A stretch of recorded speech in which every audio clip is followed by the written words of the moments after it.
بسم الله الرحمن الرحيم وصلى الله وسلم وبارك على سيد الأولين والآخرين سيدنا محمد صلى الله عليه وسلم وآله وصحابته أجمعين. Chers sœurs, chers frères, مرحبا بكم. Merci d'être au rendez-vous de votre émission Avis religieux sur Canal Algérie. Merci aussi pour Dr Johri, merci d'être parmi nous. Toujours là, attentif à vos questions, à vos préoccupations quant à l'application quotidienne de la religion. Marhaba bik, Dr Johri. Et il souhaite toujours de nos chers téléspectateurs qu'il ait la gentillesse de formuler les questions d'une façon brève et précise, pas trop de détails, aller droit vers le problème. Ça nous facilite, n'est-ce pas, docteur? Bien sûr. Parfois, trop de détails, ça... Ouais, ça tue en quelque sorte la question et ça engendre en quelque sorte beaucoup d'autres détails qui peuvent brouiller un petit peu ce qui est demandé dans la question. Très bien. Et nous allons cette fois-ci aussi consacrer cette émission, ce numéro, pour répondre aux questions qui nous sont parvenues par email. Les questions qui nous sont parvenues par email sont tellement nombreuses. Donc, on s'excuse auprès de nos téléspectateurs, téléspectatrices. Nous n'allons pas ouvrir la ligne téléphonique pour ce jour-là. Et nous mettons à votre disposition un email. C'est avisreligieux@gmail.com. Nous commençons, Dr Johri, si vous permettez bien. La première question pour ma voisine est de double nationalité. Elle veut faire une formation. Ils lui ont dit qu'elle doit montrer ses cheveux pendant la période de stage. Elle dit que ça fait 10 ans et elle ne travaille pas à cause de son foulard. Et maintenant, elle a décidé de travailler. Elle doit d'abord faire une formation. Le problème, elle s'est engagée par la formation et pour commencer le stage, ils lui ont dit juste un bandeau. Est-ce permis? Bismillah, salatu wassalamu ala rasulillah wa ala alihi wa sahbihi wa man wala. Chers frères et sœurs, assalamu alaikum wa rahmatullahi ta'ala wa barakatuh. Bon, du moment qu'elle est dans la nécessité de travailler, bien sûr, et qu'on lui a demandé au moins de mettre un bandeau pour cacher ses cheveux, elle rentre dans l'ordre conformément à ce que la charia a demandé à toute musulmane pubère. Et puis la femme, elle va cacher en quelque sorte sa chasteté, ses cheveux aussi, et rentre. Et puis qu'elle les cache avec un bandeau, une bandana, un voile, un khimar, un foulard et un chapeau, un bonnet, je sais pas quoi. C'est-à-dire le problème n'est pas dans l'outil utilisé. Le problème c'est avec la finalité, c'est-à-dire la finalité de la chose.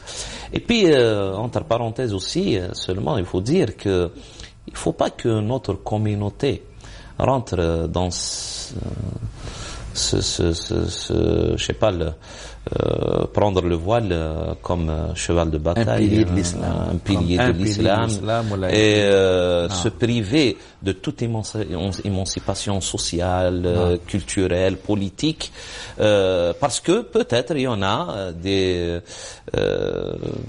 gens, voilà, bien placés dans quelques pays qui veulent que la communauté musulmane se marginalise d'elle-même, c'est-à-dire il lui crée des problèmes, des faux problèmes, et puis des faux problèmes et des faux débats. Voilà, des faux débats, et elle rentre dans ce combat-là. Elle s'en sort jamais. Voilà, elle s'en sort jamais, et puis elle se prive aussi de toute intégrité ou de toute intégration, que ça soit politique, économique, sociale, etc., ou culturelle.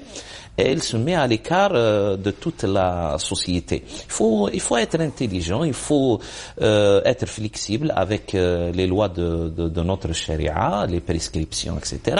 Et du moment qu'il y a beaucoup de méthodes pour que la femme musulmane se vêtit avec voilà un habit décent, on va dire décent, ça crée le but, c'est-à-dire on arrive au but, c'est de se couvrir en général, voilà, ce qui est obligatoire pour être couvert.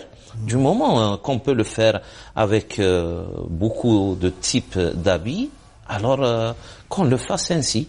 L'islam ne veut pas créer un type de tissu ou d'habit ou de tenue, un modèle qui sera universel. Tous les peuples du monde ont leur propre culture et puis chaque époque aussi a sa mode, etc. À la femme musulmane, voilà, mais il y a mille et une façons, comme vous dites, cher maître, que la femme musulmane s'émancipe dans sa société sans créer cet affrontement-là avec les autres communautés ou les lois du pays où elle vit. Il faut que les musulmans comprennent un petit peu que leur intégration sociale, culturelle, politique et économique est plus bénéfique que le fait de se trancher dans des combats qui ne finissent jamais et qui sont faits exprès, on va dire, pour que les musulmans se marginalisent d'eux-mêmes. C'est-à-dire, on peut dire à notre chère sœur, vous vivez le contexte qui n'est pas le nôtre, il y a des contraintes, il faut s'adapter parce que les contraintes de la vie sont plus fortes, la nécessité de gagner son pain, de gagner sa vie, et donc l'islam, puisque ça ne touche pas les grands piliers de l'islam, il faut s'adapter. Il y a mille et une façons de se conformer aux enseignements de l'islam, à quelques détails près, mais comme un bon don. Je vais ajouter une chose, cher maître, si vous me permettez, c'est que, alhamdoulilah, grâce à Dieu, maintenant, il y a à peu près 2 décennies ou 3, beaucoup de savants musulmans ont mis en place ce qu'on appelle la jurisprudence des minorités musulmanes. Fiqh al-aqliyat. Ça veut dire qu'ils ont compris que ce qui concerne un musulman ou une musulmane dans une société qui n'est pas fortement majoritaire musulmane, n'est pas le même cas, n'est pas les mêmes circonstances, ou ne sont pas les mêmes circonstances qui se trouvent dans les pays musulmans. Alors il y a une jurisprudence spéciale pour les minorités, voilà, pour ce contexte-là. Il faut s'en servir, il faut prêter de l'écoute auprès de ces savants-là qui ont compris que le musulman et la musulmane au sein de l'Occident et dans tous les pays autres que pays musulmans ont une jurisprudence un petit peu spéciale où il faut en quelque sorte se limiter à conserver en quelque sorte les choses les plus importantes de notre religion et non pas, comme on l'a dit, non pas rentrer dans des détails qui peuvent nuire au devenir et à l'avenir de cette communauté musulmane. Donc, à n'a pas se faire des soucis. Bien sûr. Qu'elle fait ce stage. La deuxième question, docteur Johri, je viens vers vous pour me donner votre avis sur le fait suivant. Pour la zakat, encore. J'ai une somme d'argent que j'ai remise à quelqu'un en prêt. Alors je demande si cette somme est concernée par la zakat. Bon. Bien qu'on a déjà c'est-à-dire, vous avez remis cette somme d'argent à quelqu'un peut-être dont vous avez confiance, tout espoir que un jour ils vont vous revenir, c'est-à-dire il va vous rembourser cette dette-là. Si c'est le cas, là vous êtes concerné, cet argent-là, cette somme d'argent est concernée par la zakat. C'est-à-dire si vous avez toute la certitude que, Inch'Allah, cette somme d'argent va revenir. Et puis, ce n'est pas aussi une dette, c'est-à-dire rallongée dans le temps. C'est pas une dette pour des années et des années. C'est une dette pour quelques mois, pour une année ou deux. Là, c'est-à-dire, en quelque sorte, vous n'allez pas être lésé, voilà, trop dans votre capital que vous possédez. Là, vous êtes concerné par la zakat et il faut que vous acquittiez de cette zakat-là. Il faut le compter avec tout le cas. Voilà, il faut le calculer avec la totalité de votre richesse. Joindre à toute la... Voilà, et sinon, s'il y a un doute. Il y a un doute. Et puis, vous voyez que cette personne-là est tombée dans la difficulté, ça va jamais, peut-être, il va jamais s'en sortir dans les brefs délais. Et vous avez un doute que cet argent-là ne va pas vous... ça va trop tarder. Voilà, ça va trop tarder. Ou c'est une dette très, très, très lointaine. Voilà. Là, vous vous abstenez. C'est-à-dire, vous allez calculer cette somme d'argent avec la totalité de votre richesse pour voir est-ce que vous avez dépassé le seuil qui vous rend riche, voilà, le nisab ou le quorum. Mais après, vous allez soustraire cette somme-là de toute la totalité de votre richesse pour ne pas vous acquitter de sa zakat. Et diviser le reste sur 40. Voilà, diviser le reste sur 40. C'est très clair. Je suis une personne handicapée, j'ai prêté de l'argent à quelqu'un. Oui. La personne à qui je les ai prêtés, elle-même, elle m'a proposé de me rendre avec intérêt. Les rendre avec Ma question comme suit. Comme ce n'est pas moi qui ai demandé l'intérêt, est-ce que ce n'est pas haram?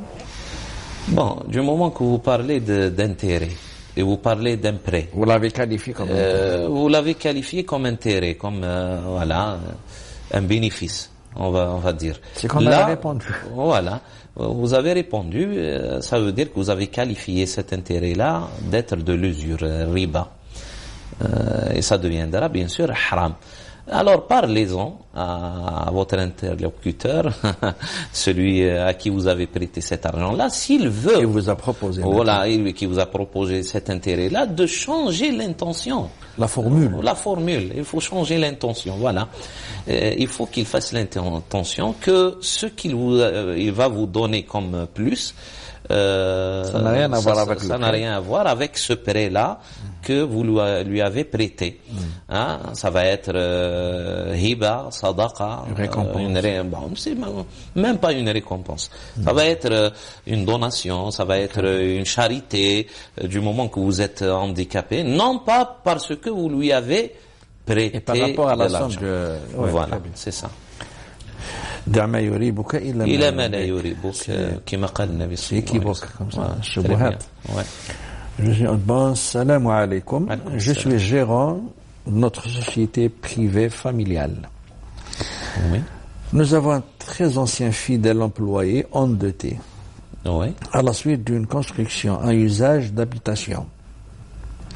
A-t-il droit à la zakat, d'autant plus qu'il est chargé de valoriser les stocks et d'arrêter le solde de la trésorerie qui servent de base de calcul de cette zakat. Bon, c'est le détail. Ouais. Dans le cas affirmatif, peut-on lui donner la totalité de cette zakat pour réduire ses dettes? Bien sûr. Au contraire, c'est demandé. Min masarif zakat sur le Coran. Min masarif zakat, d'ailleurs, il a touché des bénéficiaires, normalement. Premièrement, parce que il vous aide dans le calcul de la zakat, l'amilin alayha, c'est-à-dire, malgré qu'il soit payé pour ça, mais quand même, on peut lui donner de cette zakat-là aussi.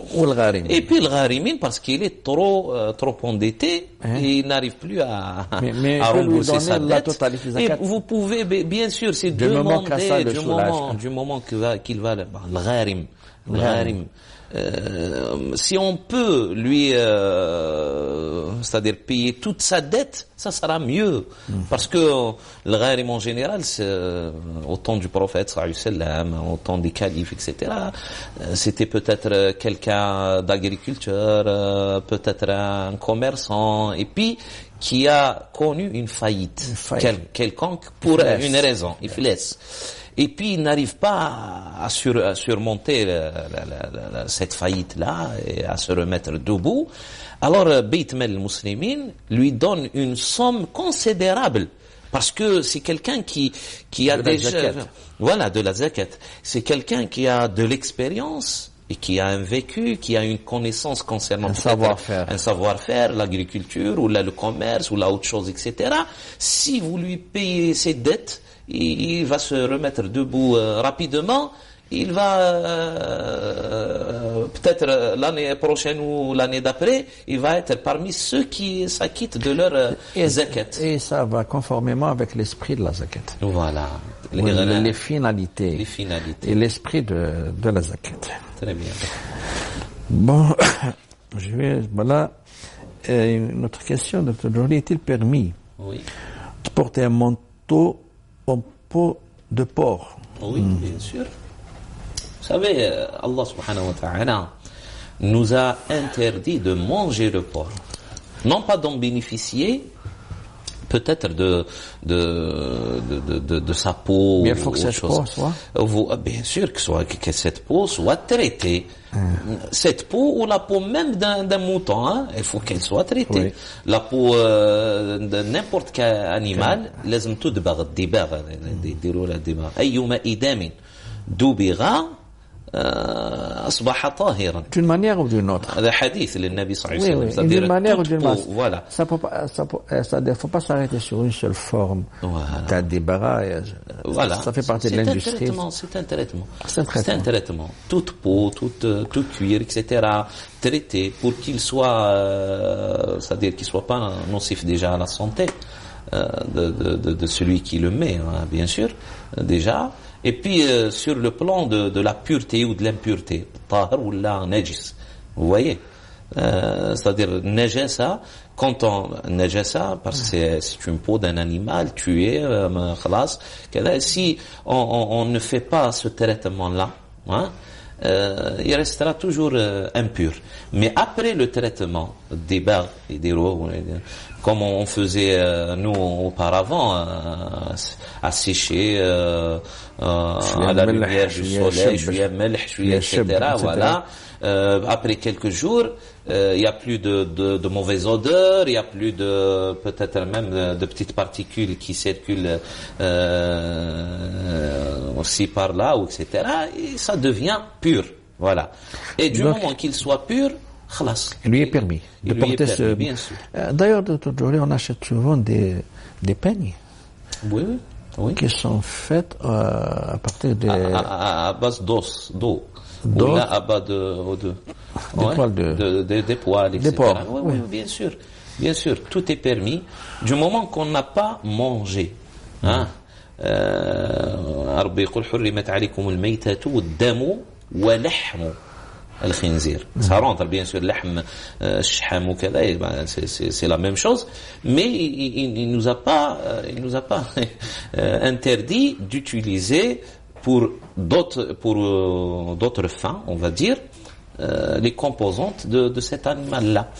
Il nous a interdit seulement de le manger. Il faut faire la distinction des choses. Je souhaiterais poser une question pour un proche qui souhaite faire le halal avec sa copine. On va dire. Ils vivent déjà ensemble et ont déjà un enfant. Ils ont entendu dire qu'il faut qu'ils se séparent 3 mois pour que ce soit valide. Donc j'aurais voulu savoir si cela était vrai. Bon, vous voyez, on revient à ce qu'on a dit au début de l'émission. C'est-à-dire les circonstances où vivent beaucoup de musulmans aujourd'hui, loin de ce que la société musulmane peut donner comme préservation des valeurs, des mœurs, etc. Et ils sont dans un désordre social qui les pousse à faire des péchés et peut-être à vivre comme les autres vivent aussi. Du moment qu'ils ont cette intention-là de faire le halal, malgré qu'il y ait des avis qui interdisent ça, faut le dire, tels que l'école malikite, l'école shafi'ite, l'école hanbalite, dit que celui qui fornique avec une femme c'est-à-dire il a une liaison avec elle illégale hors du cadre du mariage, il peut pas se marier avec elle. تحرم عليه مؤبدا. Voilà. Mais alhamdoulilah qu'il y a une autre école peut-être qui a regardé aux circonstances, et puis c'est une école aussi qui s'est propagée beaucoup plus en dehors du monde, on va dire entre parenthèses, le monde arabe, on va dire. Voilà, Madrasat Abi Hanifa. Oui. D'ailleurs, à peu près la majorité des musulmans qui ne sont pas arabes sont adeptes de cette école hanifite.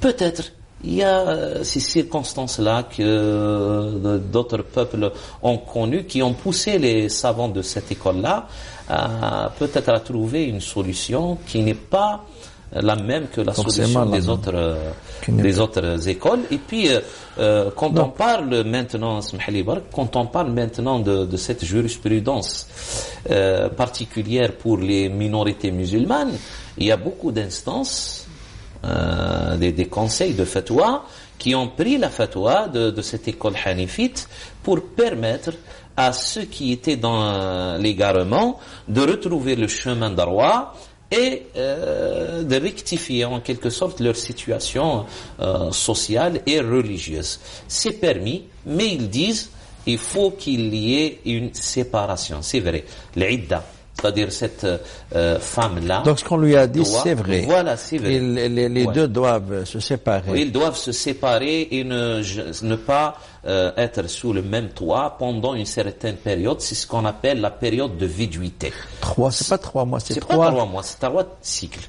3 cycles de menstruation. Très bien. Voilà, 3 cycles de menstruation. Et puis, Inch'Allah, ils peuvent se remettre avec un acte de mariage religieux et civil aussi, bien sûr. Voilà. Je voulais savoir si demander à quelqu'un une somme d'argent en échange de lui trouver du travail était illicite ou non.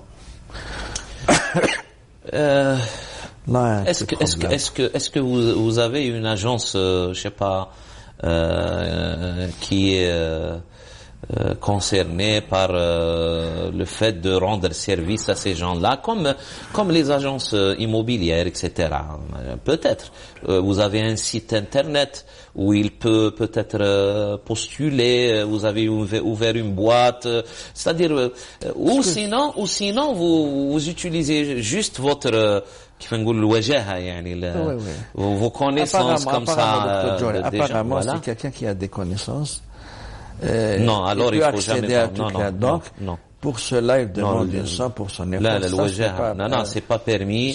Ça peut rentrer dans ce qu'on appelle les pots de vin, mais si vous êtes une agence de recherche, voilà, pour le travail ou chez quoi, vous avez peut-être un site internet, vous payez des charges, etc. Et ça c'est justifié, bien sûr. Mais sinon, c'est pas permis, ça peut être de ce qu'on appelle de la corruption. Voilà, j'ai trouvé le mot, la corruption. Assalamu alaikum. Wa alaikum salam.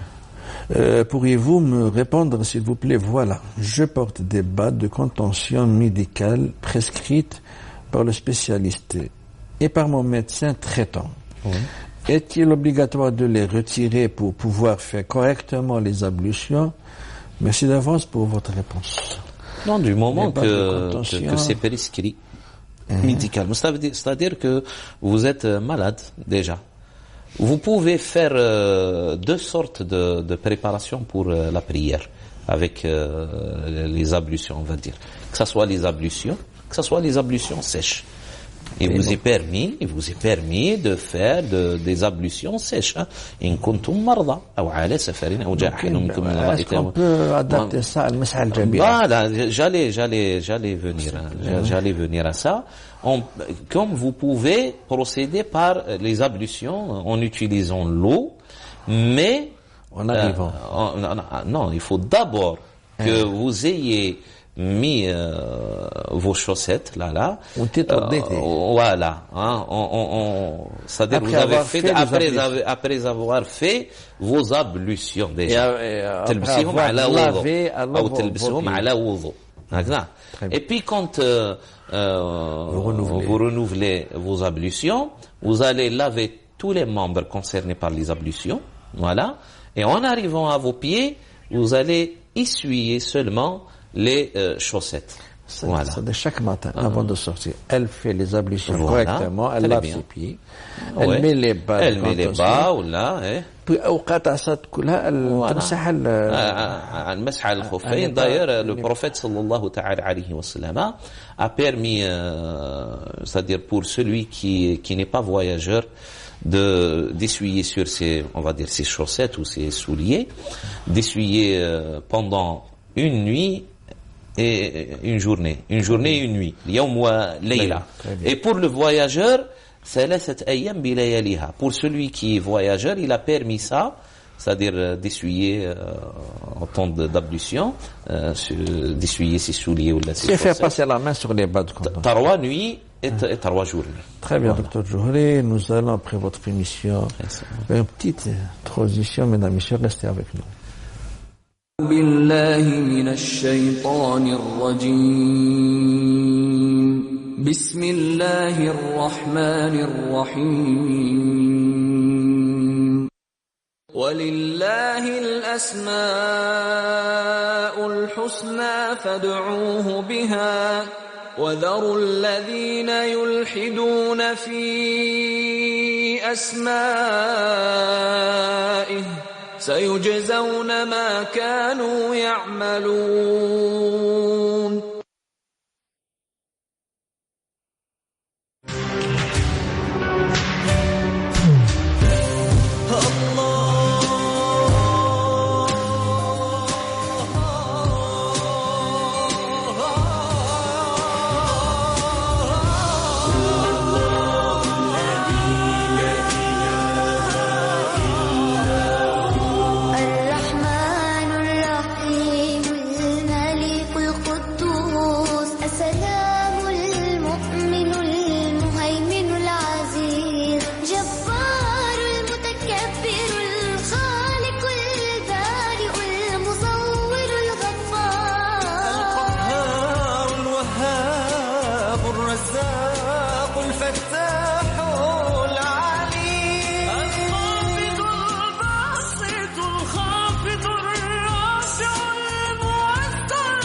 الحكم العدل اللطيف الخبير الحليم العظيم الغفور الشكور العلي الكبير الحفيظ المغيث الحسيب الجليل الكريم الرقيب المجيب الواسع الحكيم الودود المجيد الباعث الشهيد الحق الوكيل القوي المتين الولي الحميد المحصي المبدئ المعين المحيي المميت الحي القيوم الواجد الماجد الواحد الصمد القادر المقتدر المقدم المؤخر الأول الآخر الظاهر الباطن الوالي المتعال البر التواب المنتقم العفو الرؤوف مالك الملك ذو الجلال والإكرام المقسط الجامع الغني المغني المانع الضار النافع النور الهادي البديع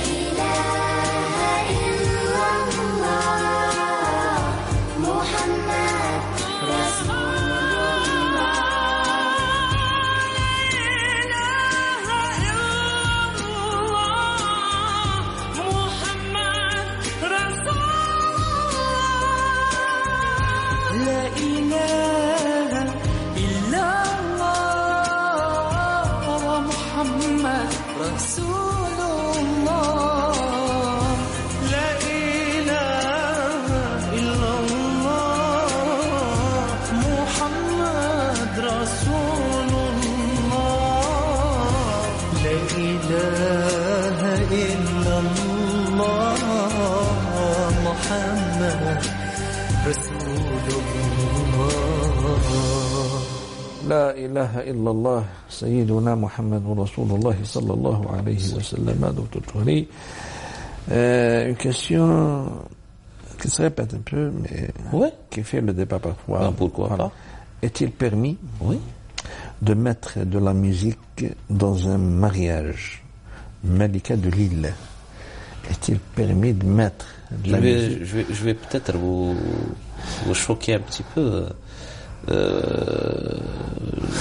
de répondre avec une réponse peut-être qui sera pas à la guise de quelques gens. Moi, je dirais bien qu'il est demandé De faire de la de mettre de la musique dans un mariage.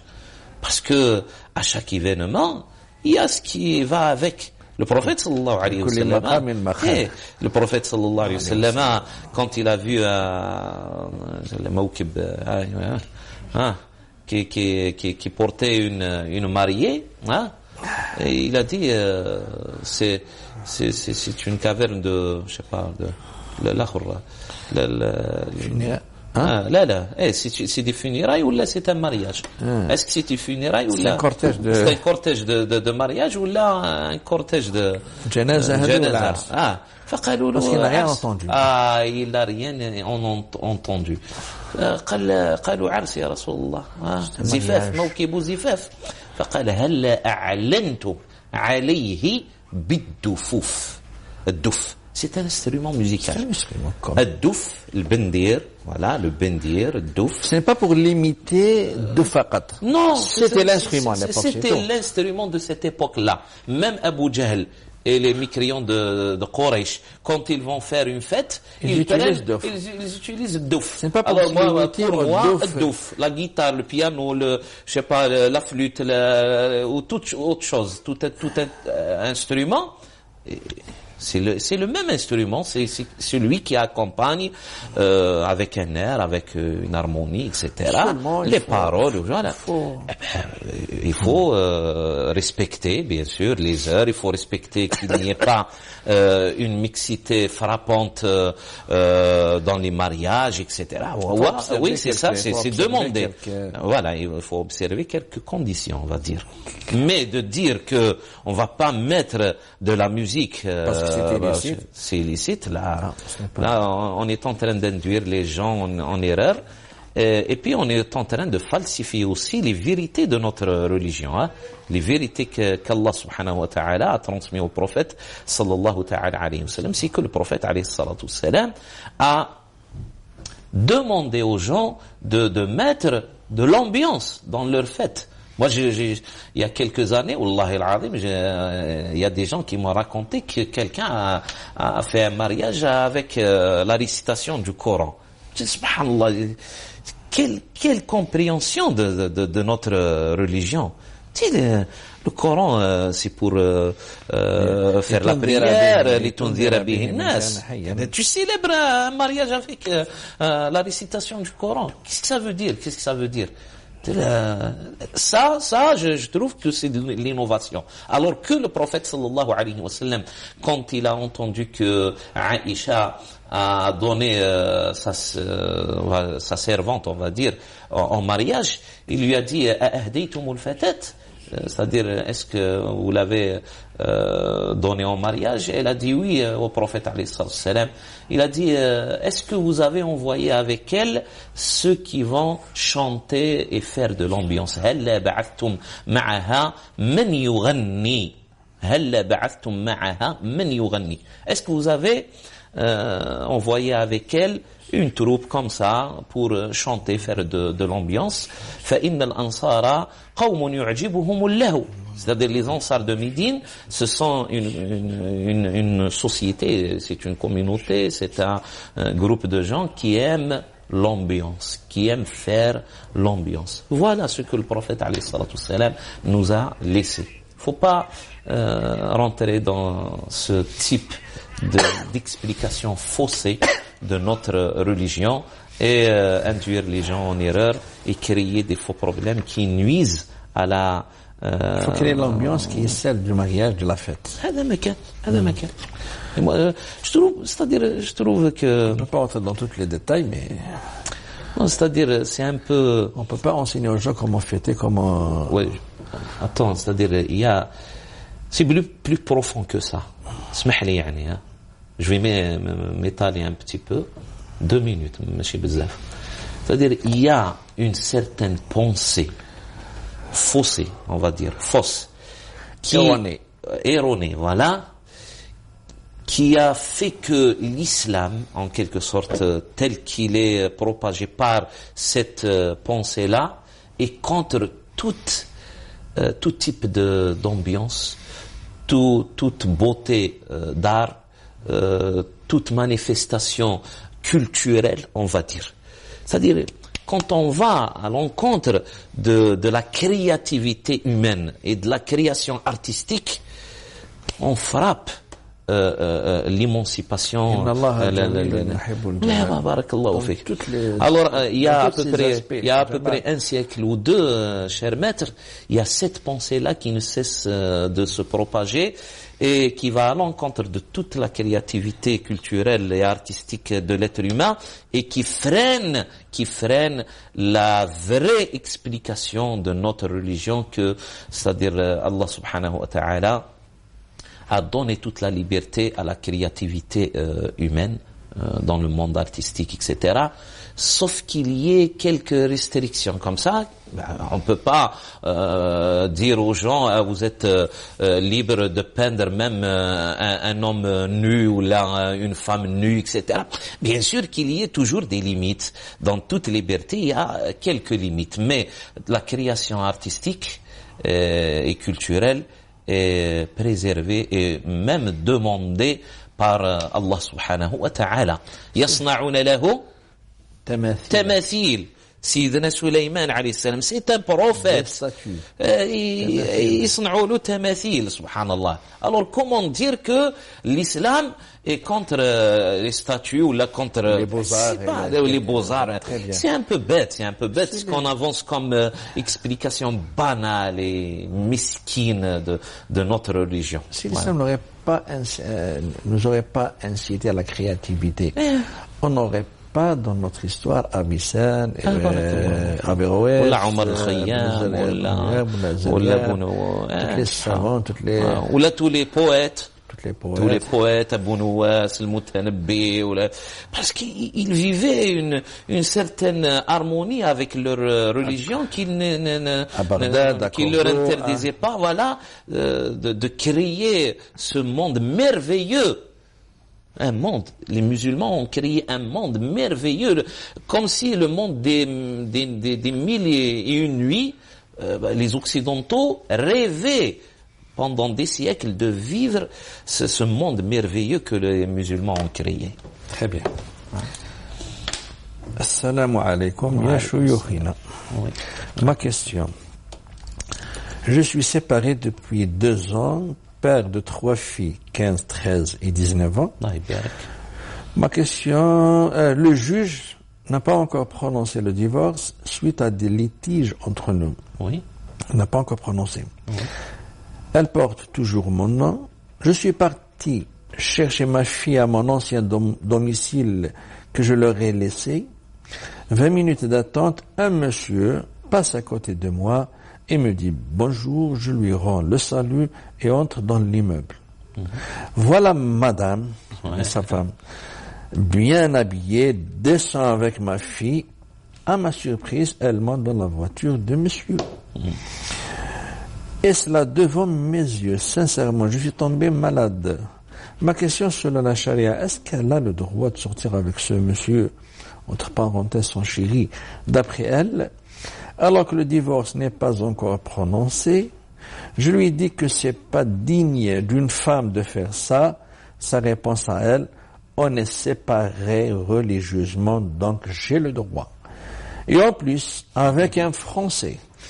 Merci par avance, Hakim de France. Voilà, juste avec un Français, bon, il y a des Français musulmans, hein.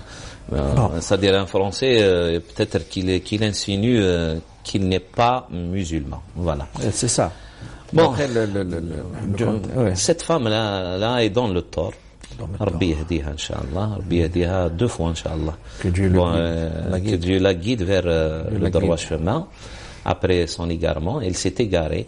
Déjà, la première fois, elle a entamé une relation avec un autre homme que son mari, même qu'elle soit toujours mariée avec cet homme-là, du moment que elle porte toujours son nom. ولو يقول لها أنت طالق. Il faut qu'il y ait la prononciation du jugement par le juge.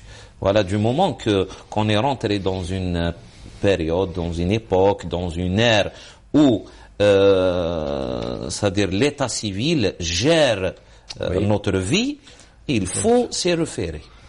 خلاص ما بقاش, c'est-à-dire il y en a des gens qui vivent une schizophrénie, hein. Est-ce que vous pouvez vous marier légalement, voilà, aux yeux de la loi, aux yeux de l'état civil, sans avoir c'est-à-dire prononcé hein, c'est-à-dire sans avoir la prononciation du jugement de ce divorce-là par le juge. Vous ne pouvez pas. Alors on est lié à cet état civil-là. Et alhamdoulilah, il y a beaucoup de bénéfices dans cette application-là de l'état civil, des papiers, etc. Maintenant, ça préserve les droits. Ça préserve les droits.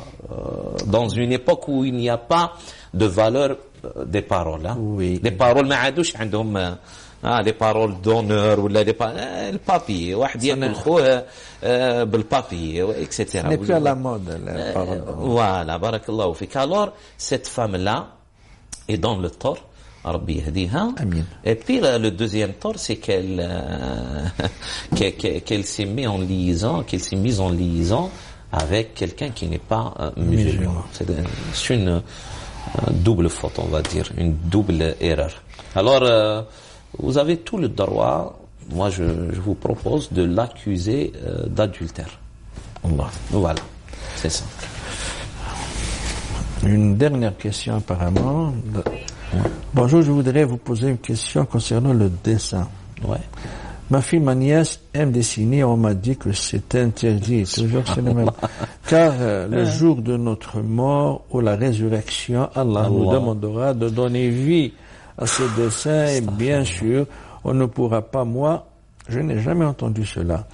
C'est pour cela que je sollicite votre avis pour savoir s'il faut les laisser ou l'interdire et aussi pour la musique. Voilà, on a parlé de la musique. Écoutez au nom, merci. Alors, pour la musique, on va pas s'attarder. On a répondu. On a bien répondu. Alhamdulillah. Et puis, vous savez. Et on a parlé des beaux-arts. Voilà, on a parlé des beaux-arts en général. C'est que le prophète, alayhi salam, quand il a interdit de fabriquer des statuettes, c'était pour une finalité. C'était pour libérer les gens de cette emprise de l'idolâtrie. Parce qu'ils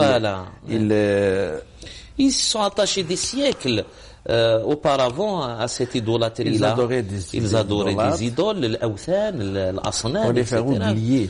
Voilà, pour leur faire... Même, subhanallah, il est arrivé, le prophète est arrivé à interdire aux gens de visiter les tombes. Les cimetières. momentanément. ألا إني كنت قد نهيتكم عن زيارة المقابر ألا فزوروها ألا فالآن فزوروها. Vous savez, c'est-à-dire il faut bien comprendre les consignes et les finalités de notre religion. Quand j'ai parlé de tamathil au temps de Sayyidina Sulaiman, ça veut dire que c'est des œuvres d'art, on va dire, pour embellir les lieux, pour apporter une certaine touche artistique à notre vie, etc. يصنعون له تماثيل, c'est écrit dans le Coran, subhanallah. C'est-à-dire, au temps de Sayyidina Sulaiman, est-ce que quelque chose qui n'est pas conforme à la doctrine musulmane, entre parenthèses, qui appartient à tous les messagers d'Allah subhanahu wa ta'ala, c'est-à-dire concernant la doctrine, العقيدة يعني والكامل c'est la même, c'est le dogme c'est le même. C'est celui d'Adam ou de Nuh ou de Sulaiman ou de Moussa ou c'est de Sidina Mohammed sallallahu alayhi wa sallam. Alors comment qui sera ça fait partie de l'immuable. Voilà. Qui ne change pas. Qui ne change pas. Barakallahu fik. Alors que le prophète, en même temps qu'il a interdit ces statuettes-là, qui sera une interdiction momentanée, il faut le comprendre ainsi, hein, qui يتخلصوا الناس من الوثنية وكامل qui était trop proche à l'époque de l'idolâtrie. Et malgré que le prophète alayhi salam a parlé dans un propos, elle insinue un hadith, un propos du prophète alayhi salam, où il يقول لك يوم القيامة, c'est-à-dire le jour de la résurrection, Allah subhanahu wa ta'ala va interroger celui qui a fabriqué une statuette de lui insuffler l'âme. Pourquoi? Mais est-ce que celui qui dessine ou là qui fait une statuette maintenant, il dit qu'elle a une âme? Non, c'était auparavant. C'est celui qui fabriquait une idole et il dit c'est un dieu. Voilà, vénérez-le. Il fait ça, il va vous guérir, il va vous ramener de l'argent, il va vous protéger. C'est ça. Alors Allah subhanahu wa ta'ala lui dira au jour du jugement dernier, insuffle l'âme dans cette idole-là que tu as créé, que tu as dit aux gens qu'elle peut faire une chose, qu'elle peut changer votre vie. Tu l'as associé à shirk. Ça ne va pas s'appliquer pour des petits dessins. Autant là où il a interdit ça, istithna illa raqaman fi thawb. Tout dessin. Et puis le prophète sallallahu alayhi wa sallam avait dans sa chambre un tissu comme ça, un rideau, où il y avait un cheval avec des ailes dessinées. On faisait des poupées pour de la laine. La laine ou la ta'al-makla. Mais docteur Djouri, question de méthodologie. On ne peut pas interpréter un texte loin du système de la législation, des finalités, ou là, du contexte, de l'esprit, et le faire sortir du contexte. Ça fait aussi. Partie et il faut prendre tous les textes, qu'ils soient un verset coranique ou une parole prophétique, ou la même, pour orienter, et aussi comme nos salaf, nos prédécesseurs, voilà, l'ont compris et l'ont interprété. Ce n'est pas après le hadith pour en tirer des prescriptions, la prescription comme ça, ce n'est pas votre travail. Donc, il n'a pas à les interdire. Bien sûr. Qu'elle continue de faire le dessin et qu'elle devienne des Picasso, des Van Gogh ou des Isyakhan. Oui. Voilà. Aussi des films, des Baya. Voilà. Donc, Dr Djouri, nous arrivons au terme de cette émission. Merci pour tout votre éclairage. Mesdames, Messieurs, merci de nous avoir prêté votre attention. D'ici la semaine prochaine, donc on fait ra'ayatillahi wa hifdhihi. Assalamu alaikum wa rahmatullahi wa barakatuh. Wa alaikum assalam wa rahmatullahi wa barakatuh.